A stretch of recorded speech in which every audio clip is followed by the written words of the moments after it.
பிராணமய கோஷத்துக்கு அடுத்து நம்ம பார்க்க போகிறது மனோன்மய கோஷம். மனோன்மய கோஷம்னா மனசு. மனசுனா என்ன அப்படின்னா எண்ணங்களுடைய கோர்வை தான் மனசுன்னு சொல்லுவோம்.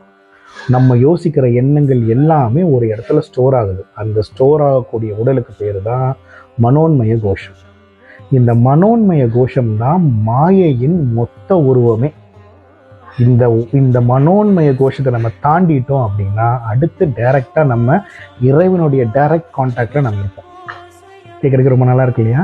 ஸோ உங்களுக்கு இறைவனோட டைரக்ட் கான்டாக்ட் வேணும்னா நீங்கள் மனோன்மய கோஷத்தை தாண்டணும். அதுக்கு முதல்ல மனோன்மய கோஷம்னா என்ன, மனதுங்கிற ஒரு சூக்குமம் என்னங்கிறது ரொம்ப புரியணும்.